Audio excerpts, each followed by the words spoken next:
Mr. Shyam Saran, Life Trustee, IIC, Professor Ambuj Sagar, Mr. Soumitra Dutta, our speaker and chair for the evening, ladies and gentlemen. I welcome you all to this evening's special talk on leading digital transformation and innovation. This is the third edition of our series, Metamorphoses, Talking Technology. The aim of today's talk is to analyze how digital technology has enabled a more widespread startup culture with reference to India and the US. Their impact on public goods like health, education, and microfinance, and viable business models in this space and digital technology as an enabling and empowering instrument for women. Ladies and gentlemen, we are now living in the digital age. In the prehistory period, it was Stone Age, Bronze Age, Iron Age. In modern history, in the late modern period, 1880 saw the beginning of Machine Age, 1901, start of the Oil Age, 1940, the Jet Age, 1945, the Atomic Age, and in 1950, it was the beginning of Digital Age. The term digital has become all-pervasive and inseparable from human existence. From space exploration, drones, AI, robotics, autonomous cars, to medical diagnostics and surgeries, digital technology is touching every part of our existence and is ubiquitous. So much so that even when you go with your wife to a sari shop, you hear the salesman say that, "Ye to digital print hai, madam." Internet synced eyewear, plant meat, faux fish are going to be the reality very soon, and all thanks to digital technology. Our speakers today will speak on leveraging this technology. What I want to highlight, and which is what, in a sense, this series of ours, Metamorphoses, is also looking at, is that digital era is not a technological change. It is a sociological change. We have to visualize how the digital technology will change the entire cognitive functions of Homo sapiens. Cognition is the mental action which processes thought, senses, and experiences. Perception, intuition, and sensations are all a part of this process. I will give you a very simple example of, by way of, say, digital watches, digital clocks.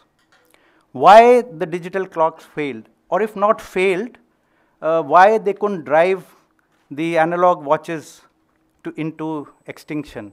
See, when we see time, it is not only how much time has passed, but how much is the time to go. So when we looked at the hands, it told us 9:45, 10 minutes to 9, which was not so with digital watches.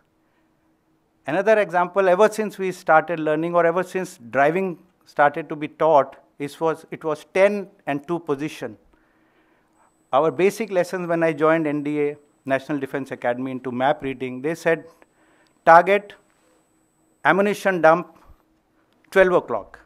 Target bridge, 3 o'clock. But if digital clocks were there, so I'm talking of perception, so this whole perception wouldn't have been there. When we talk of digital transformation, one of the facets which the digital technology has opened up is the concept of real time. Today, transference, automation, communication is taking place in real time. And this has made possible something called Nowcasting. And what is Nowcasting? And this nowcasting actually very relevant to startups for formulating their strategy, for which the topic here today. And what is nowcasting? Nowcasting is prediction of very recent past and prediction of the present. So just see, we always thought that it is the future which is to be predicted, but we have come to a stage where we are predicting the recent past and predicting the present. So see the connotations. One more aspect I want to touch, and that is earlier, there was a premium on an attribute called IQ, intelligence quotient. Later, the corporate and business leaders realized the importance of EQ, emotional quotient. But in the present times, to face the challenges and adapt to the demands of digital life, we must have DQ, digital quotient. And yet again, DQ is more of social, cognitive, marketing and business savvy than technological savvy. And DQ, they say, is of exigent circumstance for our sustainability. And just imagine the multiplicity of the impact of digital and the myriad subtext of digital. And that is why perhaps this our series Metamorphoses is very timely, as it is an effort to try and bridge the gap between digital technologies which are transforming our lives and our understanding of the multiple dimensions. It will try to examine their impact on human psyche and on societies, and to explore the ways in which some of the negative elements may be mitigated, and how the moral and ethical dilemmas associated with machine learning and artificial intelligence can be tackled. Ladies and gentlemen, in the beginning, I mentioned about Stone Age and Bronze Age. I may have sounded out of context or incongruous to some, but I just want to complete the loop by saying the human race has always been beset by these dilemmas, because the form of technology may be new, but technology has always evolved along with human evolution, and humans have adapted. For example, the Mesolithic period of Stone Age is described as, it may not be the definition, but it is described as a period in the development of human technology between the Paleolithic and Neolithic periods. And the Neolithic period is described as a period of primitive technological and social development. Imagine 10,200 BC, and they're talking of technology. Well, all I can say is that human beings know how to maintain balance. Again, to give a very small example, as the scourge of fast food created ill effects on health, like childhood obesity, etc., diabetes, so it generated amongst people a return to slow food movement. Similarly, well, as the hyperdigitality leads to some kind of, for want of a better word, digitalitis, if I may coin a term, perhaps people will try to balance it by looking towards the charm of analog values. The speaker for today, Professor Soumitra Dutta, is an authority on innovation in the knowledge economy. He is currently a professor of operations, technology, and information management at the Samuel Curtis Johnson Graduate School of Management at Cornell University, New York. His current research is on artificial intelligence, technology, strategy, and innovation policies at both corporate and national levels. The session is being chaired by Professor Ambuj Sagar. He is the Vipula and Mahesh Chaturvedi Professor of Policy Studies and heads the School of Public Policy at the Indian Institute of Technology, Delhi. Professor Sagar's interests broadly lie in science and technology policy, environmental policy, and development policy, with a particular focus on the interactions between technology and society. Before I end, a general guideline for the audience. regarding the Q&A session. A pamphlet has been handed out to you with a phone number. If you have a question for any of the panelists, please SMS it, SMS and not WhatsApp, along with your name to this number 9999637255.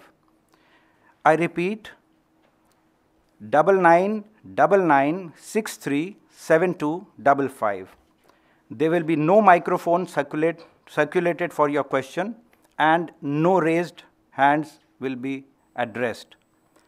So please SMS your question.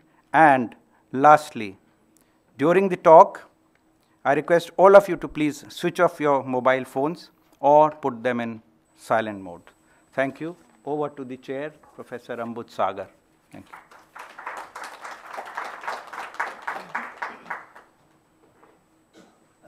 Thank you very much. It's an absolute pleasure to be here, and pleasure particularly because I have the privilege of chairing a session with Soumitra, who's an old friend and colleague. We were together at IIT many, many years ago, and we've intersected again recently in the past few years. And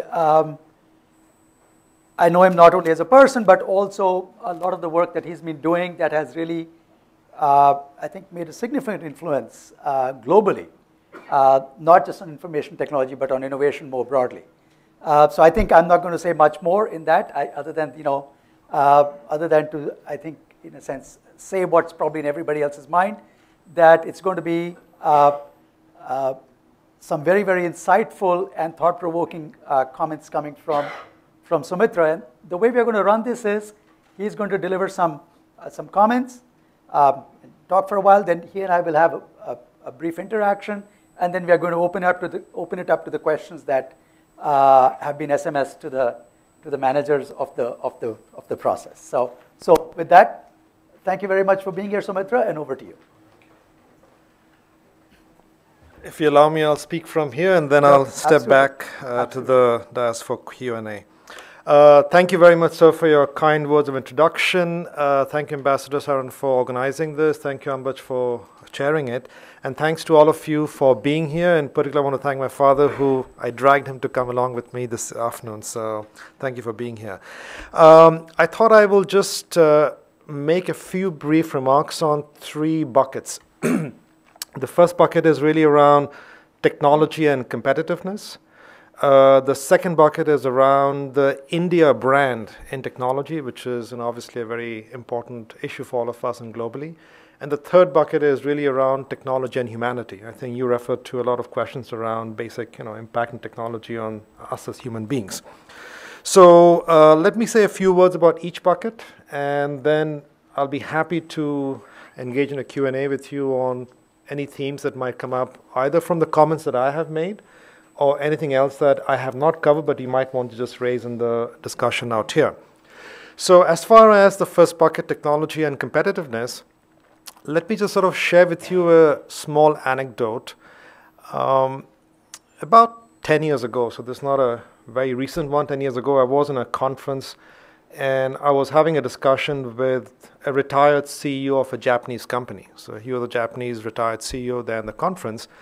And we started talking about how the world has changed and how things have evolved in the last few years.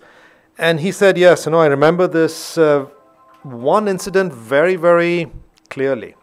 He said, I was a young child and my parents took me to visit the United States of America. So back in the 50s, for a Japanese to go to the US was a very important and very sort of significant touristic ambition. And then he went to visit Niagara Falls, very touristic destination.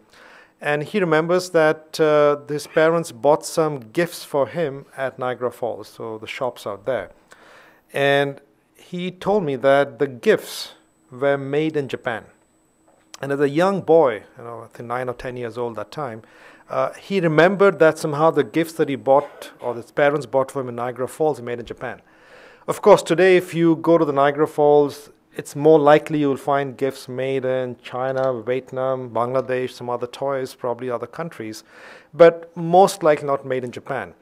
And what has happened clearly in Japan over the last 5 decades is that it has changed itself dramatically from a low-cost producer of relatively cheap products to a very high-end, technologically sophisticated producer of advanced products in almost every category you can think of. And this transformation of Japan is not unique. Today, if you look at many countries around the world, some have already made that journey. And you can name examples like Israel in the Middle East. In the middle of this very complex region, Israel is seen as a beacon of technology progress, of entrepreneurship. You can name countries in Europe like Finland. Till recently, I would say till 1980s, the Finland's economy was largely a natural resource-based economy. Its major export was paper pulp and rubber. And today, Finland is seen as the hub of technology and entrepreneurship activity. And Finland's economy in the last 20, 30 years, despite the rise and fall of Nokia, really has been driven by technology and continues to be driven by technology even today. In Asia, you have examples like Korea. Korea, again, was relatively emerging economy. And today, it has become a huge power globally because of technology. And you have countries that are in the midst of making this progress. The most important example for today in the world is China. And we'll talk about China a little bit more later on too. But it's very hard to have a discussion today around competitiveness, around technology without talking about China. Because China is a country that has dramatically changed the notion of how large countries can progress very rapidly over time. And for China, technology really is a very key driver. And this image that some of us probably hold, that China is mainly a producer of low-cost, not technologically advanced products, is really not true.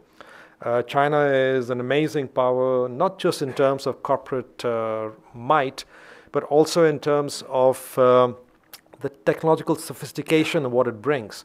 My wife, who's also a professor at Cornell, she does some research looking at emerging markets. And one of the data points that she recently found from her research was very, very interesting. So one of the things she does is really look at the number of companies from each market in the Fortune Global 500. That's a very standard list. And if you go back to the list and look at 10 years ago, there were roughly around 135 companies from US in that Fortune 500.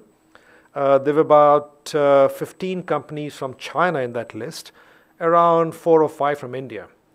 You fast forward 10 years later, and in 2017, the number of companies from US in that Fortune 500 had changed slightly to about 125, a slight decrease from mid-130s to mid-120s.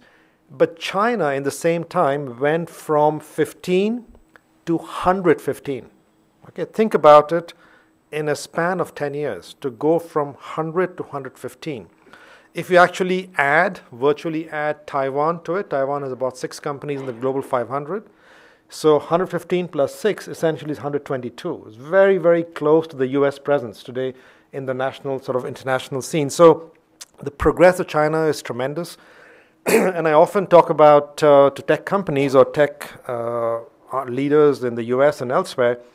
And it is no longer true that the hub of technology innovation in the internet space is Silicon Valley. It used to be the case 10, 15 years ago. Today is no longer the case. And the many examples where you see the Chinese players like Tencent, Alibaba, innovating and in fact moving at a faster pace than the American leaders.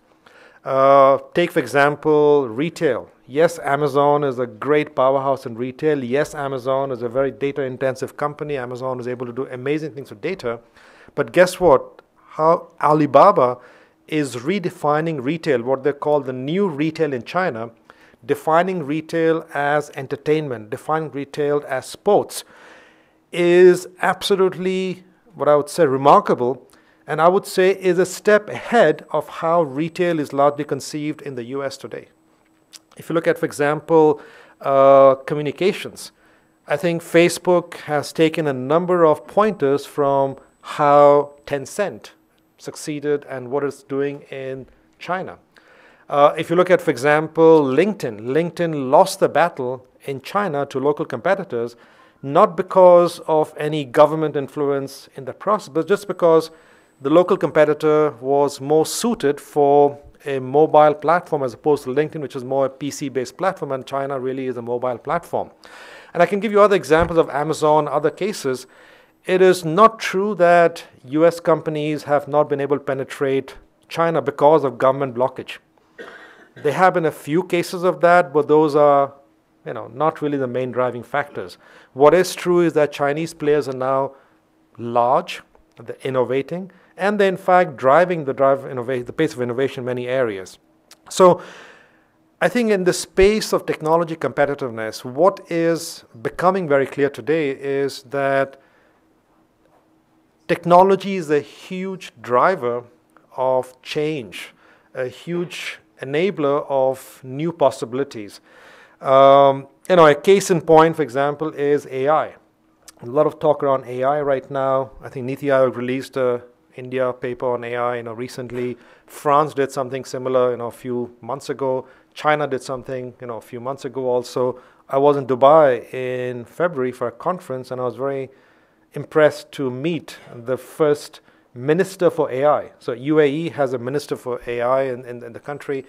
And I think if you look at how technology is progressing, clearly I could show you graphs of exponential progress, but just in simple terms, the change has, sort of the tipping point has arrived in the last, I would say, 5 or 6 years. And I would say there are two distinct examples that consolidate this tipping point.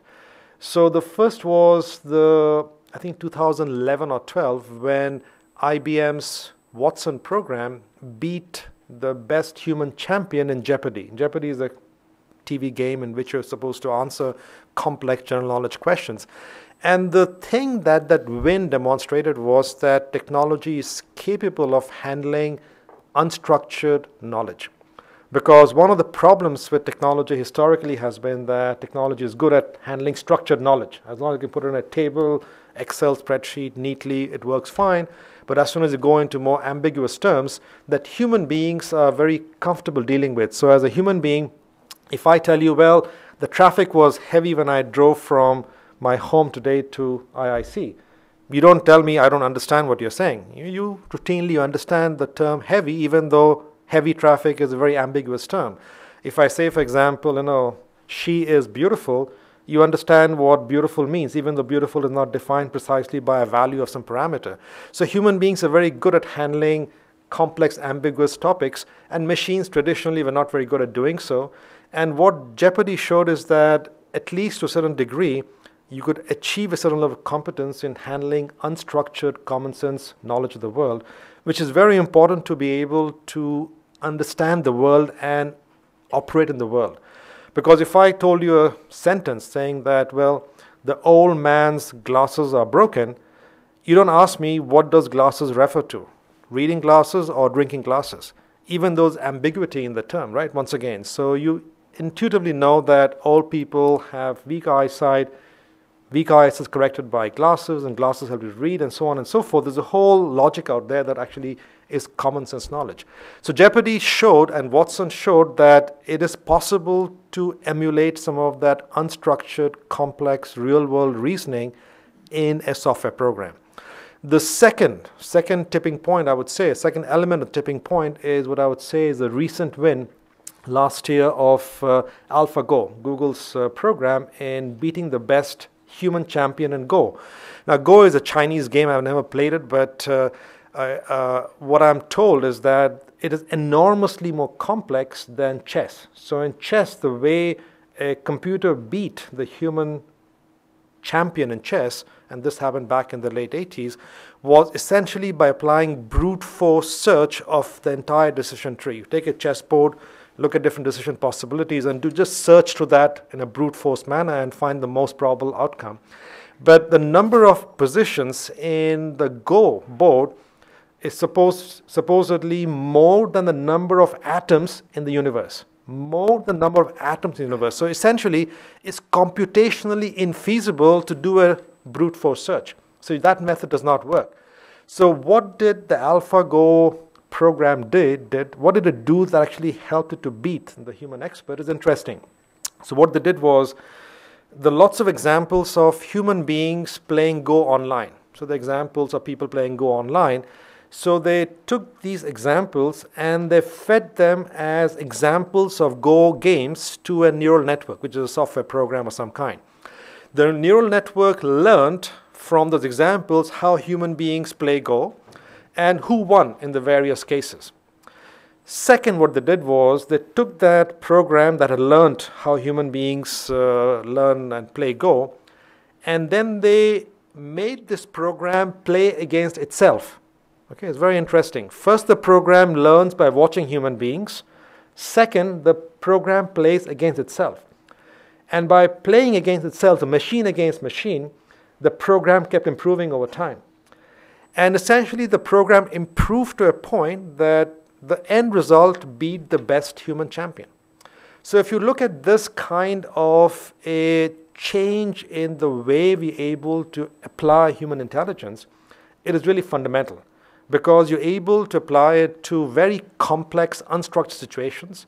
You're able to apply it in very innovative ways, and that is opening up a whole new avenue for possibilities in terms of new applications. The OECD has a 7-level scale of task complexity. So they say, okay, human beings have different levels of task complexity. And today the OECD already says that the machines can automate successfully the first 5 levels. Okay, the first 5 levels can be done with machines already. And it's only a question of time before the next 2 levels are also attacked by machines in one way or the other. And this has tremendous implications for countries, especially like India, which have large populations of young people, a large population of people who need jobs. And that's one reason why this technology story has some very interesting implications. And that's one reason why also governments around the world are looking at AI and what does AI actually do to jobs and do to productivity and do to employment very, very carefully. So that's, let's say, one bucket around the theme of technology competitiveness. Let me move to the second theme of the India brand in technology. Let me begin with a small anecdote also, something that happened to me, I would say, once again, 15, 17 years ago. Well, let me just preface that with something that I experienced even when I went as a graduate student back in '85. So when I went in '85 to Berkeley as a graduate student after finishing my studies at IIT, in those welcoming parties for foreign students, there was this young American student boy who came up to me and introduced himself and so on. And he asked a question to me. He asked a question after hearing us from India. He said, well, did you go to school on a bullock cart? It was a very simple question, not meant to be nasty in any way, a simple question that was in his mind that, people in India, that was image of how people in India perhaps lived and worked, and it was a very reasonable question to ask.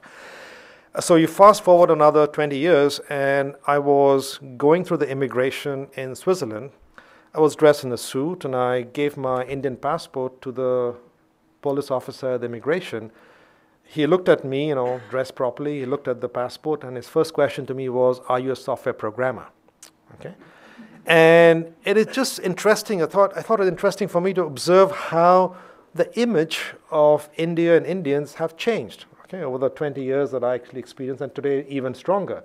A very frequent question posed to me in the US by Americans is that, how come all of you Indians are so brilliant? And I tell them it's not true. It's just you're seeing a small biased sample out there. But having said this, intelligence is distributed uniformly in societies everywhere.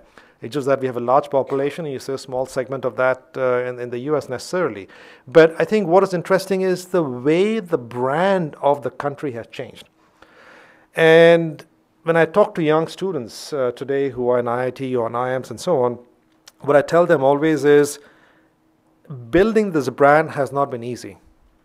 Okay, it's taken a lot of effort by a lot of people, both in the country, outside the country, the politicians, the companies, and different actors, to help build the India brand.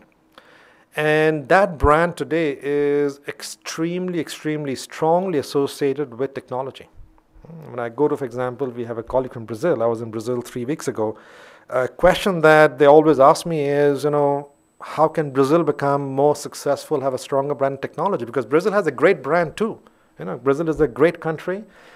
Brand is what? Soccer, beaches, it's fun, it's samba, it's the carnivals. It's got a fun image. People like Brazilians. People love, to go to Brazil. But Brazil does not, despite the fact that Brazil has a company called Embraer, which is, one of the only 4 countries in the world that makes planes. European Union, America, Canada, and Brazil. The only 4 countries in the world that actually make and export planes today in the world. So Brazil has some very strong technology, but the brand is just not there with technology. But India has it. Okay, India has it. For good or for bad, it has it. And that is an enormous, enormous strength we have today inside the country.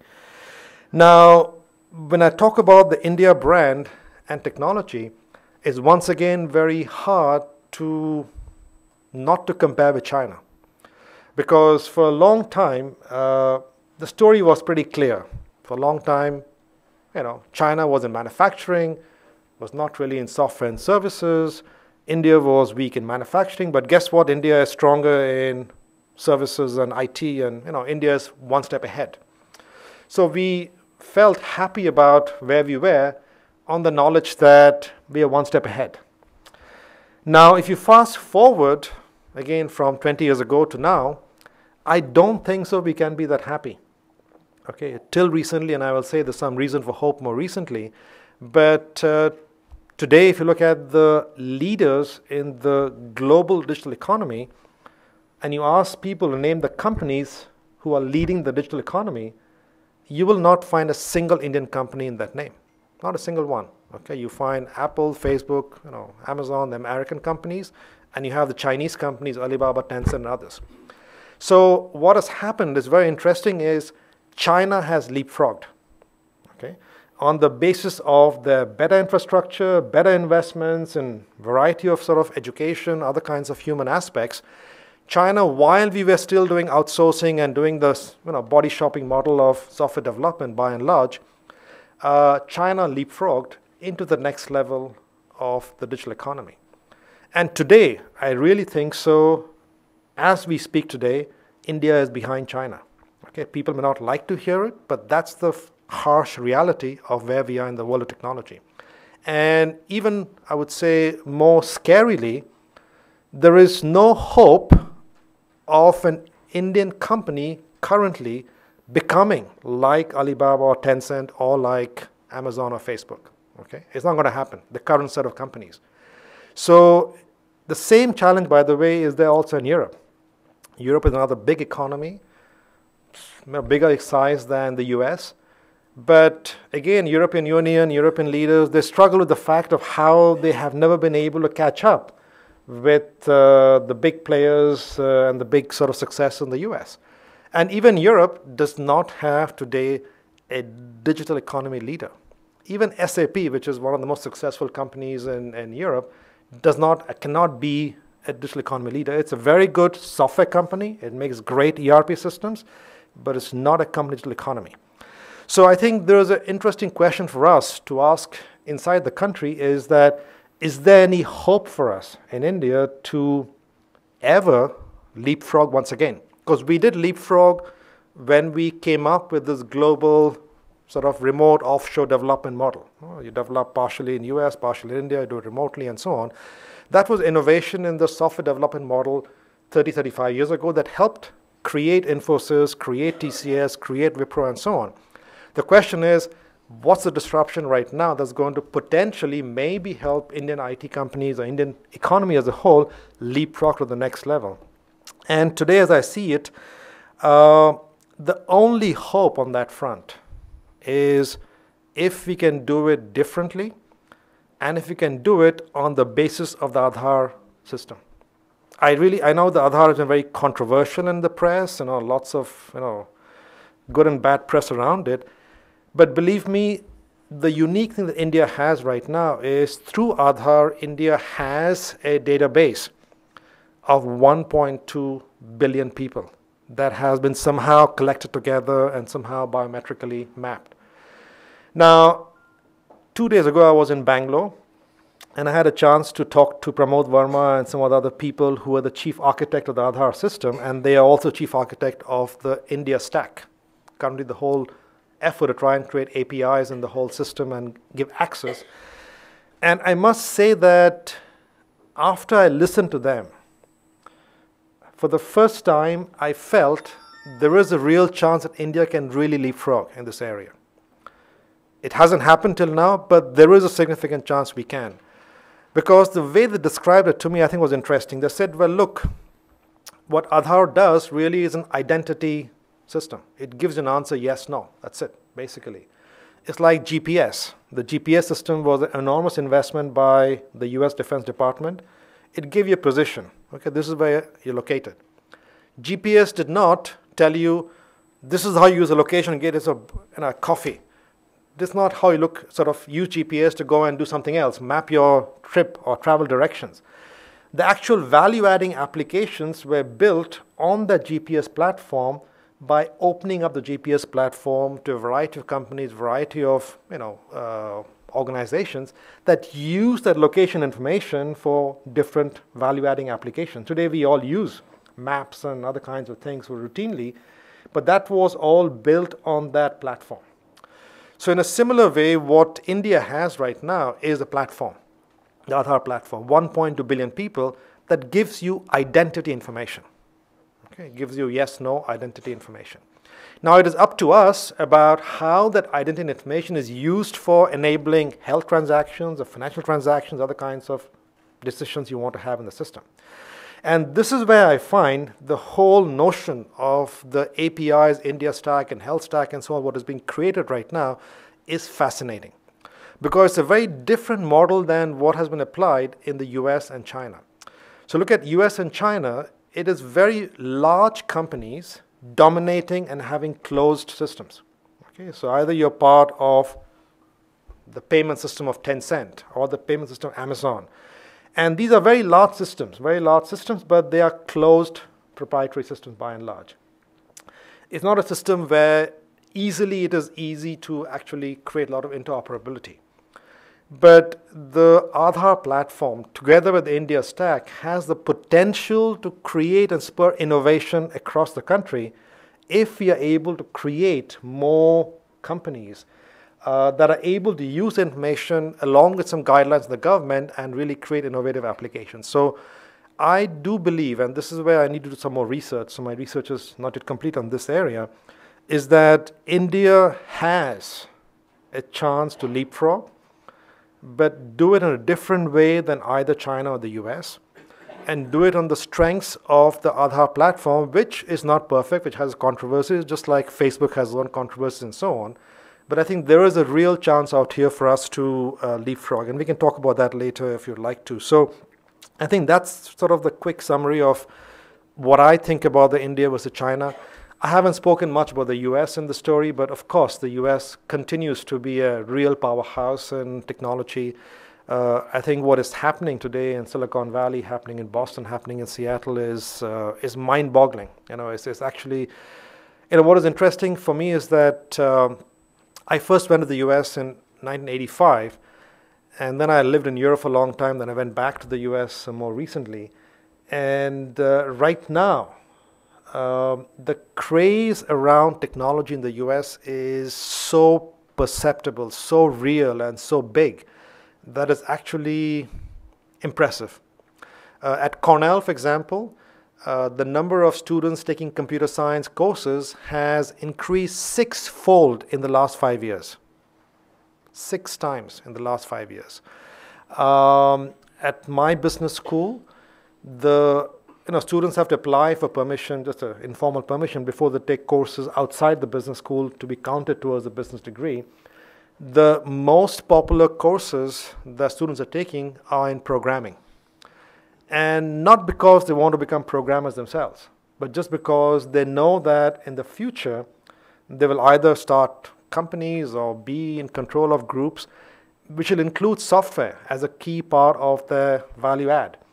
And they want to, people who don't have programming experience want to actually understand, what is there in the source to be able to manage the thing effectively. So I think there's a lot of interesting things happening out there on that front. So let me move to the third bucket of technology and humanity. And I think this is probably the most complex bucket. It's probably the hardest bucket. And that is the bucket that probably brings together a variety of elements, both technological and non-technological, as you identified very correctly in your introductory remarks, sir. So let me give you a small anecdote once again to just kick off the thinking in that area. So some years, I used to live a long time in France, and at some point this company Marks and Spencer was having a lot of trouble. And Marks and Spencer's to face this trouble basically decided to retrench and close a lot of the foreign stores and retrench and focus on the UK. So they were closing the store in the shopping mall near the town where I lived in France. So the Marks and Spencer in the shopping mall where I used to go very often was closing down. And once when I went to the shopping mall, I saw there was a sort of a small line of people waiting near the entrance. So I was a little surprised about, I'd never seen French people queue up to enter into Marks and Spencer. So I went there closer to see what was happening, and what I saw was that the store employees who were going out of business in a couple of weeks, that kept a book out there in the door for people to write comments, their guests and frequent shoppers or whatever. And so I was curious. I'd gone there a few times. So I just stood in the line. I wanted to just see what others have written also. So when my turn came, I just flipped to the pages, and one comment sort of struck me. And basically that comment was that technology dehumanizes us. Okay? And that comment was obviously probably put by someone angry at the layoffs, and cost and so on and so forth. But it struck me because I thought it raised the question in terms of, is actually technology a positive force, a negative force for making us human? Now, I have an engineering degree from IIT and a PhD in computer science from Berkeley. Nothing in my computer science training prepared me to answer that question. Don't have a background in philosophy or anything like that. So I went to my colleague, who's a professor in organizational behavior, and asked him, he's a Spanish guy called Fernando. So I asked him, Fernando, I saw this comment. Can you help me to understand it? I didn't fully actually understand what does it mean to be dehumanized, to be human, So Fernando, like a typical good professor, he responded to another question. So he said, Soumitra, are you married? So I was a little puzzled, and because he knows my situation completely well, so I said, of course you know, and I'm married. So he said, do you have children? Again, I was very puzzled because he knows my family. He's come home many times. So he said, yes, of course I have a daughter. And then I asked him, Fernando, what are you doing? You're asking questions you have the answers to. He kept on. The next question was, he asked me, why did you have your daughter? Okay. And that was a more difficult question. I didn't know what to actually answer. I said, well, you fall in love with your wife, and, couples, that's the normal thing, that you want to build something, create something. And then I asked him, Fernando, help me to understand where you're headed. You're asking questions, I don't fully understand the reason why you're asking these questions. And so what he said is that, look, having a child is, in his view, the essence of being human. And I asked him why. Okay, explain that to me. I don't fully understand what you mean. So he said that when you have a child, what you do is you give the best of yourself to this person. Okay, in different ways. You raise the person, you help the person succeed, and somehow you give the best you can to the person. And in his definition, the essence of being human was being able to give the best that you can to others around you.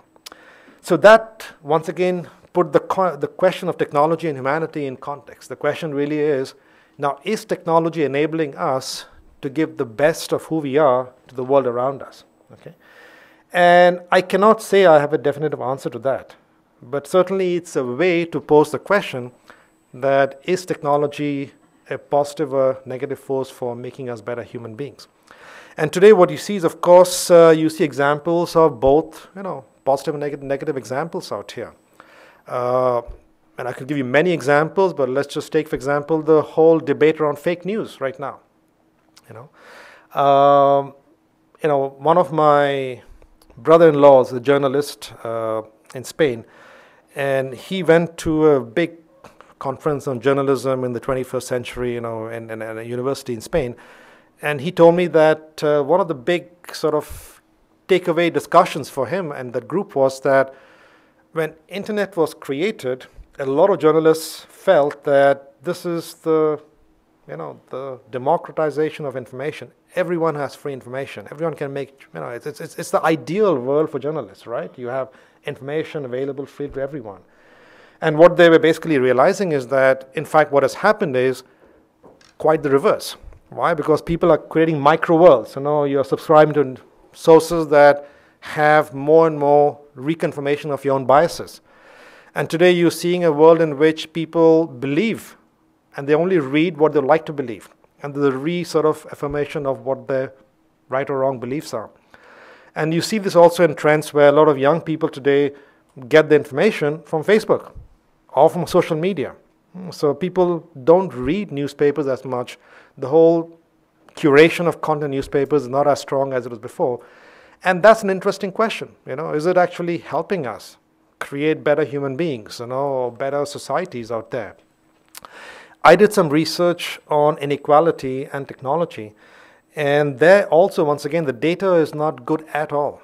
Okay, so a lot of us, for example, we live in this myth that somehow technology has equalized people. Now even the lady who works, in my home has a mobile phone. The boss has a mobile phone, the helper has a mobile phone, so great, technology, great, and equalizer. But if you look at the data of technology adoption, look at the bandwidth issues, look at the data issues, the gap in technology adoption and access actually is increasing around the world, not decreasing. Okay, it's a very clear trend over the years. The gap between the rich who can afford the technology and have higher speeds and faster access and so on, and the poor is increasing, not decreasing. And what is happening is technology is a multiplier, is an amplifier. The rich typically have more skills, more knowledge, more access, and they're able to do more with technology, and they're able to create more wealth technology, they're able to become richer at a faster pace than the poor who have technology but not as good, have less skills, have less resources, are not able to do things as much. So what is happening in the world around us, and this is pretty much around all over the world, in India and everywhere else, is that there's an illusion that people have technology, but actually in terms of actual outcome, the gap between the rich and the poor is increasing at a faster pace, and technology is playing an important role out there in that process.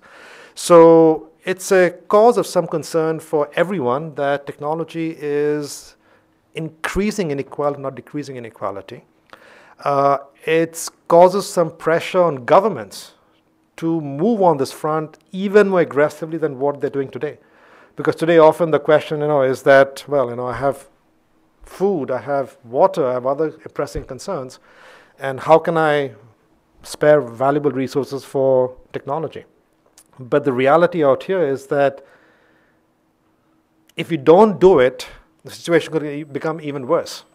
So the clever idea of how to actually combine the thing is a very interesting proposition that all the governments are struggling with. But I think we should keep that in mind, that technology is increasing inequality, increasing challenges for us, while of course giving us many benefits. And fundamentally, I think it forces us to ask the question, is technology making us better humans as individuals, as society as a whole? Thank you very much, and I hope it'll lead to some interesting discussions. Yeah.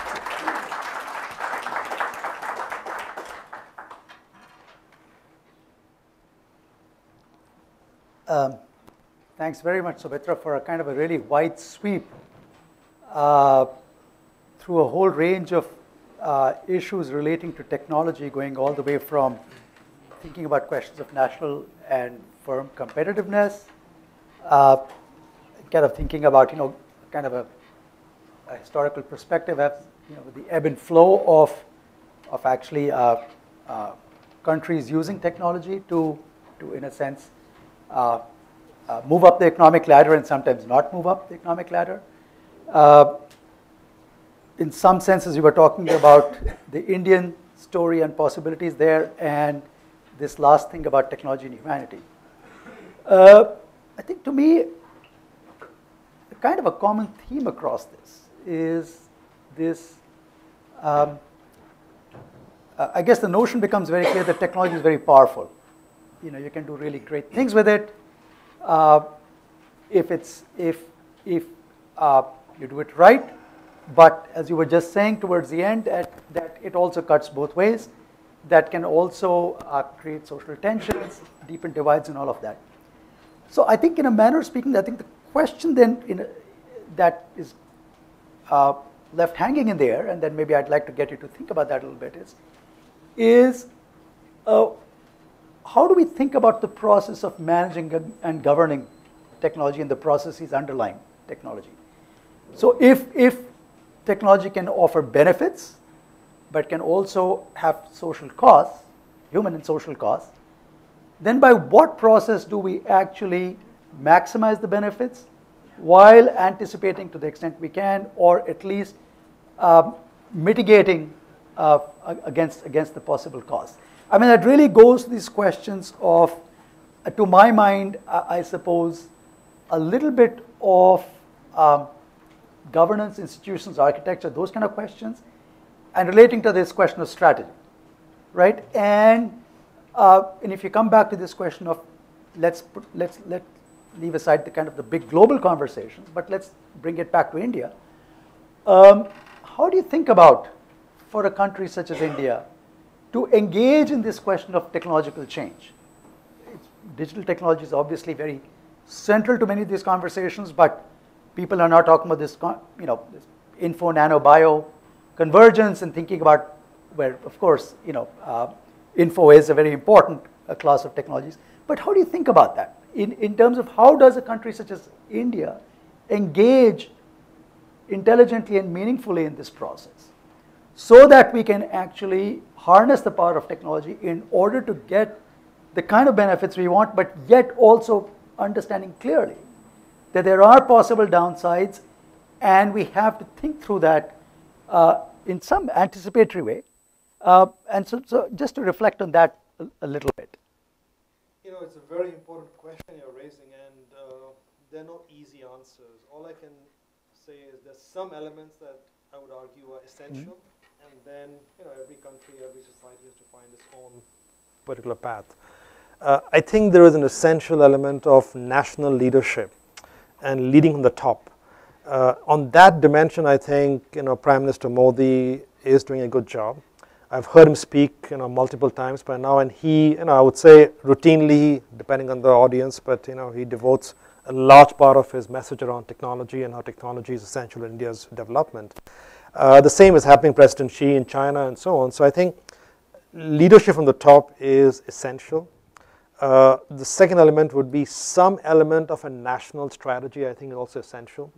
Because the classical India story was, well, Indian software development happened in an ad hoc manner without the government, and thank God the government did not involve, it did not interact, and that's why India software industry succeeded. But that's no longer true, because India had a great software industry, but poor infrastructure, poor education, no digital economy as a result of that. So I think you need some national architecture, some national leadership in formulating a strategy, and most countries that have been successful do have some sense of a national strategy out there. You do need strong institutions in terms of leaving aside regulatory things, but even the educational infrastructure is very critical. I think in India we have great talent, but it's a reality that our universities are not as good as they should be. Recently I was reading the press, that QS ranking that just came out recently, and we're very happy that IIC Delhi is ranked 150 or something like that, in the mid hundreds. It doesn't make sense that for one of the top economies in the world, one of the top institutions of talent, it should be ranked in the mid hundreds, 150s or approximately that area. So I think we need to make sure that we have good top research universities, because they attract talent. I think people like you, and I know Ambuj, he spent many years in the US, he came back. I think this is a great attraction and great success. But we need many more people who are coming back to India, many more people, in fact, investing in research in the institutions. And along with that, you need very strong linkages between the universities and industry. So I think that's an area where Indian universities are not as strong, the links across industry and university, but that's critical out there. So leadership from the top, a national strategy, strong institutions mainly focused on education. And I would argue that civil society has a very important role out here too. So we need to be able to find a way to engage civil society players in the discussion. And a lot of these issues around ethics and around, especially if you include, I didn't talk about bio. If you start including digital and bio, nano, I mean, the situation becomes even more complex. And society, I think, is not yet prepared for handling many of these issues. And I don't think anyone has the answer for that very clearly anywhere in the world either. So I think we have the chance to take a leadership in that area. And you see examples like in European Union right now recently, they took a leadership in one area of data privacy and data security, and they are forcing all companies who are working in European Union to adopt this GDPRP, Global Data Protection regulation, which is, in a sense, they're moving ahead of the US in that thinking. And a lot of other countries looking at the EU for leadership on that. So I think India can take a leadership also in some areas of coming up with some kind of guidelines and programs, suggestions in that area. And that can be a benchmark for other countries to perhaps to follow. So no easy answer, but you have to play on multiple fronts. You talked about civil society, and I want to just kind of pick up on that, also relating to some of these other questions, kind of the more societal aspects of technology. And I know, because I particularly want to get your thoughts on this, because I know you work with in a lot of different countries, or with folks from a lot of different countries. I mean, I think this question of how do you, in a sense, what I would call democratize the governance of these kind of technologies. Right? I mean, in a sense, technology, as you said, is a multiplier. It also, in a sense, links up very often to economic power. And so, in a sense, managing the technological process, or folks who are driving the technological process, it really often is a confluence of money and power. And the question, in a sense, becomes then how do you get the voice of, let's say, the people, or different kinds of groups that may be affected by technology? People are talking about this notion of, I think there's a book, it's called Weapons of Mass Destruction, right, where she talks about the fact that something like, these machine learning algorithms are not neutral, right? They are written by people who have particular biases, whether they're implicit. Sometimes, it's explicit biases that get used in. There's the very famous article by Langdon Winner, Do Artifacts Have Politics? So I think this question of how do you, you certainly talked about this kind of top-down governance of technology, which I think is probably certainly this vision and governance is needed, but also the kind of the bottom-up, getting the views of people involved in thinking about what direction do we want to go down, what choices we want to make or not want to make. Do you have examples of countries who've been a little bit better at this others, or examples where there's been some success? I mean, maybe the GDPR is one possible example, but can you think of others? Because I think this is going to become a particularly important question, I think not just globally, but I think even in India you can see it's kind of beginning to play out. And if we want to think about technology in a sense being a very important part, and it has to be an important part of our economy going forward, I think these questions are going to have to be addressed in a country with so much diversity. Right. So I think, again, very hard questions, no easy answers, but what are some elements that perhaps can help? I think there needs to be a reform of education.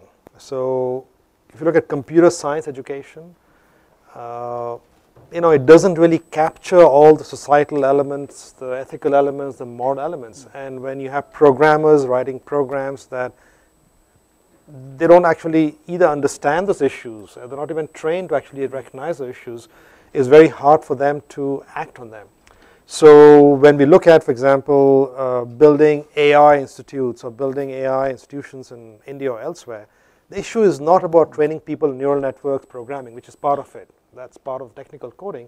The issue is actually helping people understand the ramifications of those decisions of the systems on society, on organizations, on other kinds of elements. So I think reform of the educational programs, training of people is an important element that could happen easily, actually. And when I say easily, it is a tangible thing you can work on.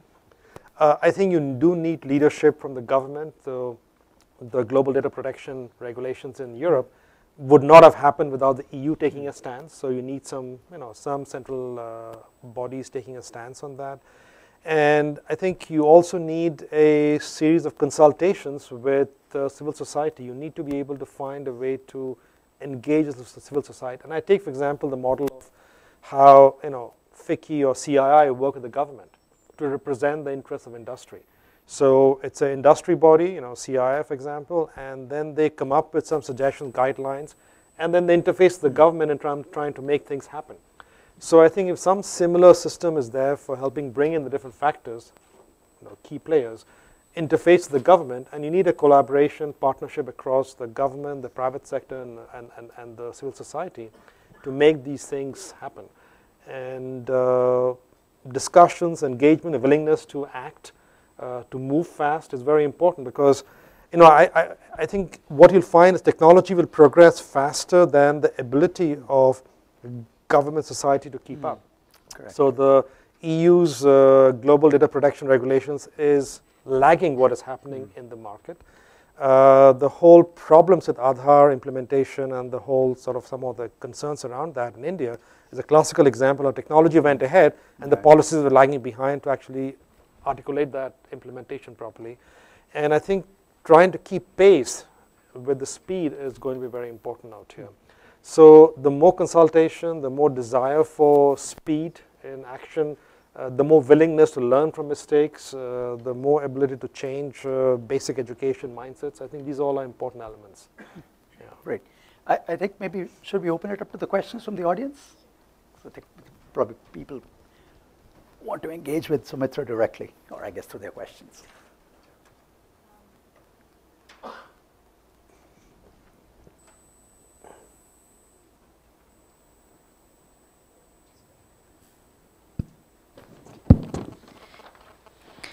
First question, sir. Currently, we talk about social issues such as inequality, climate change, among others. Down the line, whether these issues will also make a transition such as to AI. Your thoughts on this? This is a question from Aman Gupta. I think I covered some of the elements in my comments, but I only think AI and other technology progress, if not implemented very carefully, will only exacerbate some of these issues. As I mentioned, I do believe inequality will increase, not decrease, because of technology, unless we are able to aggressively and proactively address some of the limitations that technology could introduce in bringing more equality in society. Unless the government is able to take a much more forceful role in implementing some of the changes required in society. So I think if we do not act with speed, it's going to be very tough to control the outcome. The outcome will move faster than the ability to control it. The next question, your take on Nokia in its current avatar as a transatlantic digital megacorp, besides, of course, the Ericsson. A question from Deepak Maheshwari.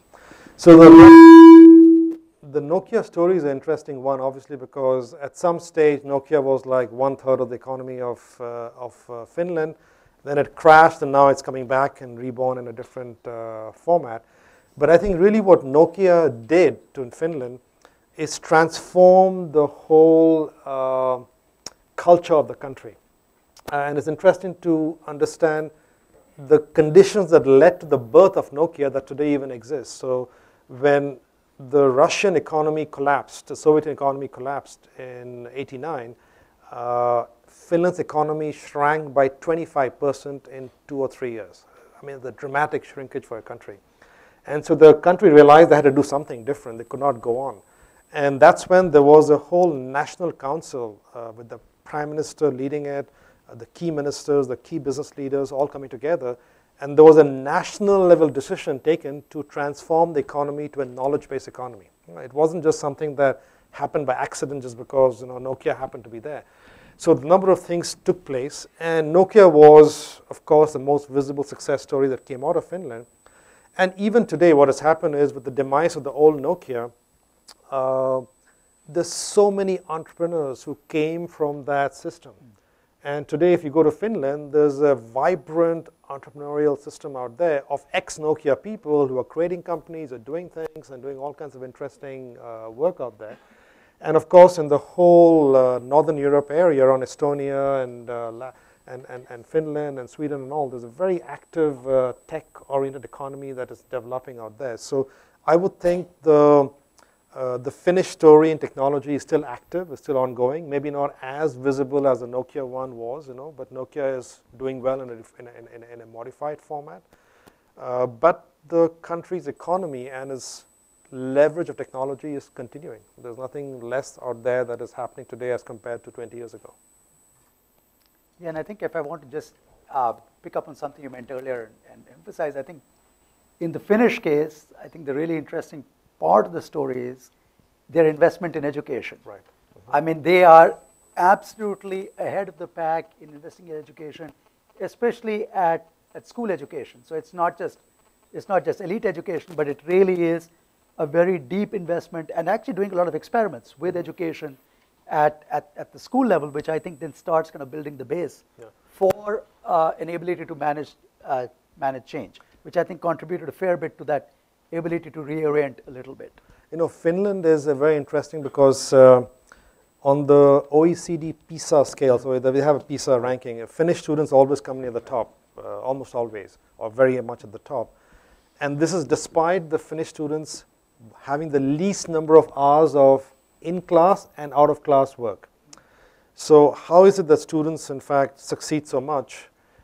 And one of the key factors was that when Finland went through a big reform educational system, this actually was a big reform, they put in a certain condition that all teachers had to have postgraduate qualifications.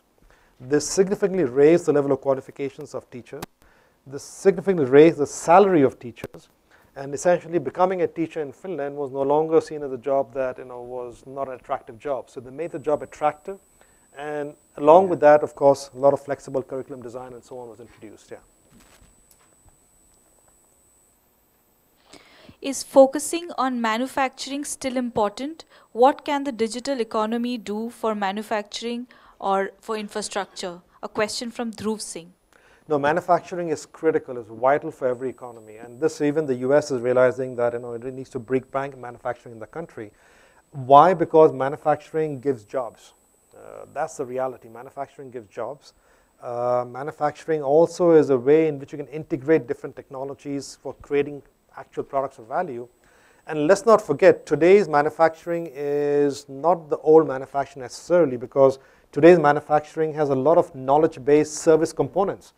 So it's no longer just a car company selling a car. It's a car company selling an information service linked to the car. Today, cars are, for example, bodies that have a lot of information, inputs and outputs and interactions. So that notion of service and knowledge and the embedded value is becoming a very important part of any manufacturing. The mobile phone is a classical example. And the mobile phone is manufactured, but the value is from the application on the mobile phone. And that same notion of service plus manufacturing is becoming true everywhere. So having that manufacturing component is absolutely critical, and I certainly hope that India succeeds even more in manufacturing in the future. Will India's demographics advantages become a disadvantage in a decade or so? From S.K. Bhatia. I don't think so, unless we really do a bad job in helping nurture some of the talent we have. I think having more people, having a lot of young people is an advantage for every country. And our challenge is to be able to nurture the talent to a degree and the extent that we need to leverage their potential for the good of the country and good of the world. So I don't think it'll be a disadvantage for the future. The challenge is to educate them and to be able to enable them to reach their own sort of dreams and expectations. Well, let me push a little bit more on this. I mean, I think nobody can disagree with the importance of education. But I think I want to come back to your previous point you made about this question of livelihoods and creating jobs, right? And in some sense, I think education gives you an opportunity, but in order to have a fulfilling life, you do need a job. So in a sense, I think what about and again, not to be negative, but I think just to push a bit further on this possible scenario that you are educating people, you are providing better educational opportunities, and yet you're not able to create the kind of jobs that will give them the in a sense, meet their rightful expectations. So how do you think about, again, managing that process? Again, we are in a I don't think there's any country that's in this position of the number of jobs, in a sense, that need to be available in that scale. So for us, I mean, every country is dealing with this question, but for us, it's really happening at a scale that's altogether different. So, it's a very important question of jobs and AI and technology and so on. And I must admit the jury is still out on the actual answer that we'll probably see. People make predictions of massive losses and not massive losses and so on. But the data so far, okay, if you look at technology and jobs so far, the data shows that technology has created more jobs and destroyed jobs. Okay, that is very well documented till today. But what we don't know is what's going to happen in the future when the pace of technology progress increases to a level at which we haven't seen before historically. So when technology can do level 6 and 7 of the OECD task hierarchy, what will the impact be? There was a recent study done that I saw in Germany looking at the impact of automation, robotics on jobs in manufacturing. And what they actually found is that as of today in Germany, which has employed robots in our manufacturing to a large extent, there are more jobs created than lost with robots in Germany in manufacturing. Will this translate to the service sector when you don't need accountants, in companies, or where you don't need young lawyers handling cases or young medical doctors doing things? It remains to be seen. But if you ask me for my biased view is that we will create and open up new avenues for satisfying human needs, because human needs are growing, expanding all the time. The challenge for us is to be able to change education fast. I really think the bottleneck is education, and bottleneck is lifelong learning. So the historical view of education and career was, one big circle. You educated, you learned, you worked, and you retired. And today, I think there's multiple circles, often different circles. So how do we actually skill people, keep them relevant, help them change to different role, different sort of possibilities, is a very important challenge for us, You spoke about China's tremendous leap in the field of technology, with many Chinese companies leading the game. Why do you think Indian companies in the IT sector have failed to make that mark?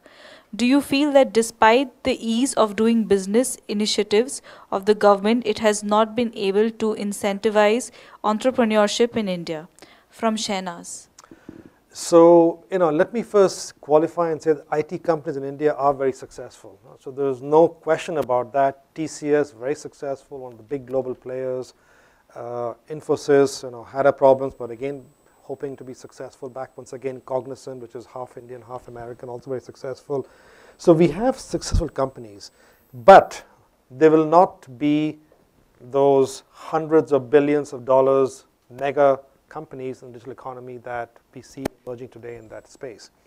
Why they haven't emerged in that space and gone in that area, in my view, really is, as a broad overall statement, is an reluctance to take on risks, a reluctance to actually invest in intellectual property creation, reluctance to make bold moves, and a satisfaction with, plus 10, 15% growth every year.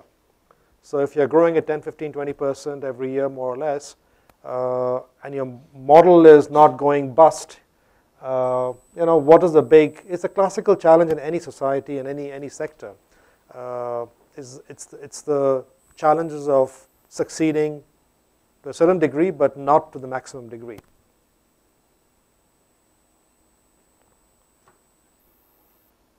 You've got a lot of questions there.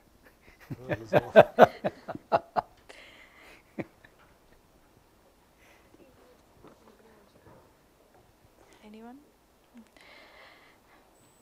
Technology reduces gap between the rich and the poor if it is not capital intensive. So better talent can be more productive than average ones. Does India qualify more in this direction? By D. Dev. Better talent, could you repeat the last? In this direction. No, the better talent, what was that sentence? Does India qualify more in this direction? Before that, what was the sentence?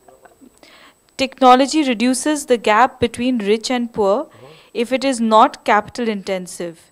So better talent can be more productive than average ones. Yes, that is always the case. You have more talent, you have more resources, you're more productive. There's a very famous study that is very much quoted right now, done by some Stanford professors, called the Lost Einsteins. And they did a study looking at the successful entrepreneurs coming out of different socioeconomic backgrounds in the US, and they found that the successful entrepreneurs are the ones that came from more economically richer backgrounds. And the simple answer they came to was that a lot of people who had the right IQ, even with lower economic backgrounds, could not translate the IQ into successful entrepreneurship going forward. So it is the reality that if you don't have the right economic resources, don't have the right talent, that is a problem. Clearly, we can do some investments in that area, and I hope the government continues to invest in education. It's a huge area where we need to invest. I was talking to Nandan Lilekani's team on the Ek Step Foundation, and they gave me some horrifying statistics that told me that even till today, 21% of all Indian schools have one teacher for all classes. So the whole bunch of classes, only one teacher for the whole school. And I think, the reality is that there's a lot of investment that we have to make in education. And I keep coming back to education, not because I'm a professor, but that really is the heart of the progress of any society. A lot of us don't fully realize this, but China between 2000 and 2010, so in that 10 years roughly, plus minus a few years, they increased the number of university graduates in China by a factor of 10. Okay, in about 15 years' time, they increased the university graduates a factor of 10. I mean, think about how much investment is required to increase the number of graduates in a large country by a factor of 10. But that's the kind of investments they made in the late 90s and the early 2000s. And today, of course, they're benefiting from that because the talent is there. So the talent is a very important element. And I hope we continue to invest in them. So last question of the evening. Can you build social trust in Aadhaar and RuPay and educate people to adopt technology without enforcement? By Dhruv Singh. I think social trust really is built by dialogue. So you have to have the government in dialogue. It's built by having the right regulations. It's built by the willingness to listen and to adapt and to change. So I really hope that we are able to, as a society, as a country, understand the uniqueness of what we have. Because if we don't actually understand the uniqueness of what we have, we don't have a hope of having any player in the digital economy. You will have the Chinese players and American players dominating the space in India. And if that's the kind of future that we want to see, then that's, I think, an unfortunate future for the country. I think it's great to have good foreign players providing good competition, but I would like to also see local players emerge and actually become global players, because the I think no country can be truly competitive in the global sense if it does not have local players who are succeeding on a global basis. And that you need certain scale and size. And in the digital economy, the Aadhaar platform is, I think, our best hope for achieving that going forward, because otherwise it's a closed world being created by these other players. I want to just take the privilege of asking one last question. And partly because I think, Soumitra, you're probably as well placed as anybody else to answer this question, because you have a fair amount of engagement in the digital space and also innovation. And the question that I'd like you to think about, or probably have already thought about it, but at least enlighten us, is there something different about innovation in the digital space as compared to our kind of standard ways of thinking about innovation? Is there something about this space that requires different forms of organization in order to be successful at innovation? Is it more entrepreneurship focused or whatever it might be? I think, what are your views on that? Yeah, I think, it's very much linked to this. So if you're in software development, and those of you know software development, there's the historical way in which software is developed called the waterfall model. You study a problem, get the requirements, code it, and you basically implement it. And then there is the more prototyping, agile method, what is called the spiral model, which in which you create a small element, not the full thing, you create a small element, test it, test the requirements, go back, change it, and you keep changing rapidly in rapid iteration. So I think that visualizes the difference in innovation historically and digital space. So today I think if a organization wants to innovate in digital space, it has to have a culture and a process that is much more agile, that is able to experiment, to take bets, and to learn and to move fast. And not all companies have it. So many companies struggle, because there's a fixed block of existing success stories and existing processes and how you make changes. And most companies don't have this agile innovation process inside the organization. That I think is the biggest problem. And also the quarterly, the reporting system, the market expects from companies, puts enormous pressure and reluctance of CEOs to take bets. Because what happens if you make a big bet and it doesn't work, and then you can't actually meet those forecasts that market expects from you. And only few CEOs like Jeff Bezos, Amazon, is able to get away with it. I mean, it's very few of them. But most people get sucked into this negative system in which you have to play up to some expectations, and then that doesn't leave room for any kind of experimentation. The culture just doesn't support that kind of rapid prototyping. Yeah. Excellent. Thank you. I think we've come to the end of the evening. So I think absolutely, I think marvelous conversation. Very, very enlightening, and I think I can very much see why Cornell went and grabbed you from INSEAD. Given the range of issues that you can speak to and you worked on, I think very, very obvious, but I think it's also very relevant in today's world, the ability to be able to think about a whole range of questions, because as we talked about, these issues are really interspersed. This question of what happens within national borders and across national borders, this question of diversity and how do you manage that, technological progress and the rate of change and all of that. And I think it's really, we're living in a world where it's really, we all know it's a globalized, interconnected world. And part of how you're forced to engage with the world is to think about all of these different issues rather than just siloing it. And I think that this conversation to me very well demonstrated how you really can't think about one piece. You have to, in a sense, be able to think about a whole range of pieces. So I think certainly very, very interesting and enlightening for me, but I think I can speak very much also to the audience, I think, especially given the number of questions that you got from the audience. Anyway, so thank you. I think at least from my side, thank you very much.